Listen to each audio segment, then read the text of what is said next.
comandante de las Fuerzas Armadas en el Golfo Pérsico, a Arabia Saudí. Su misión era convencer a los saudíes de que permitieran una gran concentración de tropas y equipo bélico en su país. El cálculo de Chwarkov de un mínimo de 200.000 hombres para protegerlos de los iraquíes sorprendió y dejó atónitos a los líderes saudíes. Pero con la seguridad de que las tropas norteamericanas solo se quedarían mientras fueran necesitadas, el rey Fahd aceptó. De repente, su reino estaba en peligro. Y cuando el rey quiere salvar su reino y su país, actúa en beneficio propio.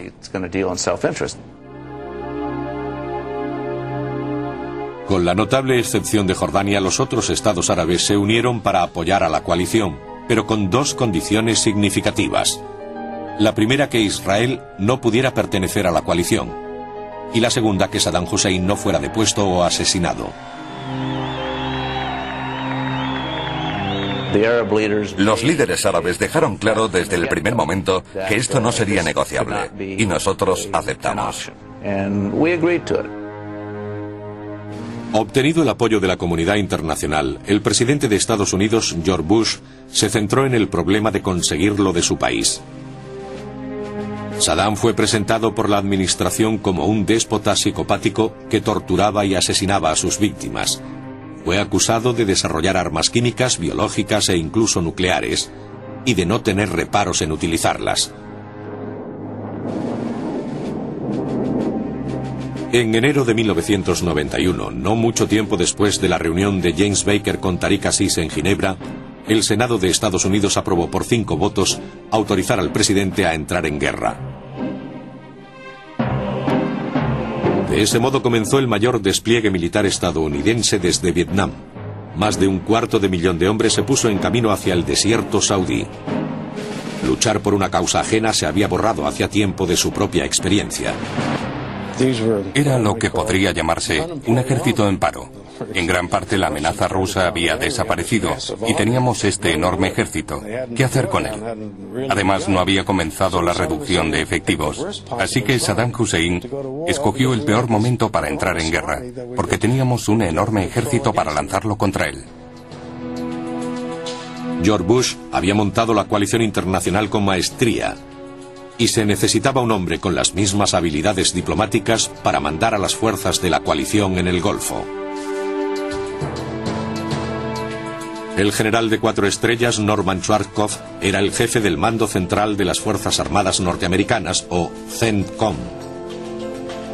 El Golfo Pérsico estaba bajo la jurisdicción del CENTCOM. Nunca fue un mando bien considerado por la Junta de Jefes de Estado Mayor como el mando europeo o el del Pacífico. Se le consideraba una especie de lugar remoto donde se enviaba la gente a punto de retirarse, una especie de último destino como recompensa por el cumplimiento de su labor y una perfecta actuación.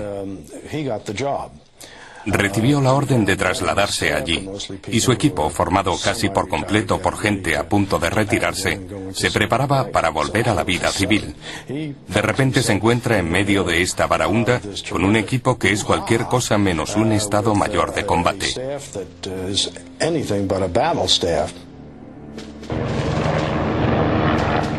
Las tropas estadounidenses se habían trasladado a Arabia Saudí con el propósito anunciado de defender al país de futuras agresiones iraquíes. Pero la mayoría de jefes creían que era solo cuestión de tiempo el hecho de que el presidente Bush diese la orden de atacar y expulsar a Saddam de Kuwait y quizá incluso de invadir Irak. Allí hacía falta un plan para estar preparados cuando se diera la orden. El responsable de aprobar ese plan, el general Chwarkov, conocía las limitaciones de su equipo. Solo unas cuantas semanas después de la invasión iraquí en Kuwait, había pedido ayuda al Pentágono. Un pequeño grupo de estrategas, apodados los Caballeros Jedi, fue enviado al cuartel general del CENTCOM en Riad, Arabia Saudí. Allí trabajaron en secreto en la que se conoce como la habitación que no existió. En octubre de 1990, 2 meses después de la invasión iraquí, el presidente de la Junta de Jefes de Estado Mayor, Colin Powell, informó al general Schwarzkopf de que el presidente Bush quería ver su plan ofensivo. El comandante del CENTCOM no estaba contento con el trabajo que habían hecho sus caballeros Jedi, pero ante la insistencia de Powell envió a su equipo a Washington para informar al Pentágono y a la Casa Blanca. El plan fijaba un bombardeo estratégico de 10 días a 2 semanas sobre Irak.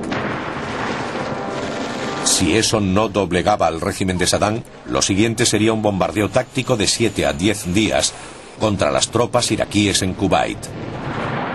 Todo ello seguido del ataque por tierra.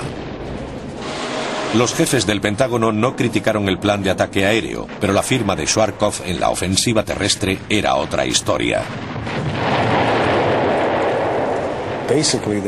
Su plan se basaba en el ataque frontal directo, es decir, atacar a los iraquíes que se encontraban atrincherados. En el Pentágono quedaron asombrados cuando se les presentó la posibilidad de este ataque directo. El jefe del cuerpo de marines dijo: «Dios mío, esto va a ser otro Tarawa», refiriéndose a una de las batallas más sangrientas de la Guerra del Pacífico. A pesar de la reacción negativa del Pentágono, el plan se presentó al día siguiente al presidente Bush. Estaba claro que iba a ser un enfrentamiento muy duro, con muchas bajas. El tipo de combate para el que el pueblo norteamericano aún no estaba preparado, para ser nuestra primera intervención en el extranjero después de Vietnam.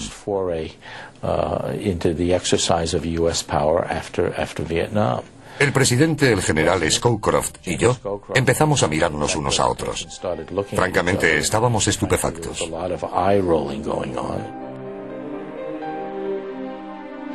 Algunos en el Pentágono creían que el general Colin Powell había perdido la cabeza al permitir que un plan tan deficiente llegara al despacho oval. El presidente de los jefes de Estado Mayor no era muy partidario de enviar tropas para combatir en Oriente Próximo. Si hubiera estado realmente decidido a entrar en guerra con Irak, nunca hubiera permitido que Schwarzkopf presentara un plan así. Se trata de una vieja táctica del Pentágono. Si uno no quiere participar en una acción militar, presenta el plan a sus superiores civiles y dice: bueno, podemos hacer esto, y nos costará tantos miles de bajas, y tendremos todas estas consecuencias políticas a nivel nacional. Pero si es lo que quieren, podemos hacerlo. Llegados a ese punto, se supone que un civil rechazará el plan.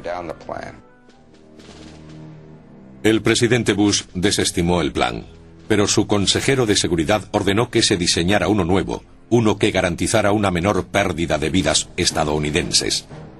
Schwarzkopf informó a Colin Powell que para llevar a cabo tal plan necesitaría más hombres de los 250.000 ya asignados, al menos el doble. Entretanto, la sesión informativa de la Casa Blanca había provocado que el secretario de Defensa, Dick Cheney, perdiera la fe en sus comandantes del CENTCOM y empezó a desarrollar un plan secreto por su cuenta. En un interesante episodio, Dick Cheney promovió su propio plan y lo llamó la incursión occidental. Implicaba la puesta en marcha de las tropas del oeste de Arabia Saudí para penetrar en Irak hacia Bagdad. La estrategia de Cheney fue diseñada para sacar a las tropas de la Guardia Republicana de sus fortificaciones en Kuwait, dejándolas expuestas a un ataque aéreo. Powell y Schwarzkopf se alarmaron cuando descubrieron que los civiles estaban trazando un plan. Rápidamente replantearon una versión más conservadora de la incursión occidental de Cheney, a la que llamaron el gancho de izquierda, y la enviaron a la Casa Blanca. El gancho de izquierda sería presentado a los medios de comunicación después de la guerra como una táctica innovadora, a pesar de que se trataba de una versión más conservadora y tradicional de la de Cheney. Pero temerario o no, al menos las fuerzas de Schwarzkopf tenían un plan.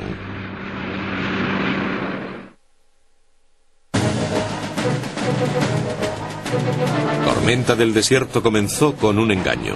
La noche del 17 de enero de 1991, la aviación de los Estados Unidos lanzó vuelos no tripulados a espacio aéreo iraquí. El falso ataque activó el sistema de radar antiaéreo de Irak, pero al hacerlo, reveló la localización de los radares para destruirlos mediante un ataque aéreo.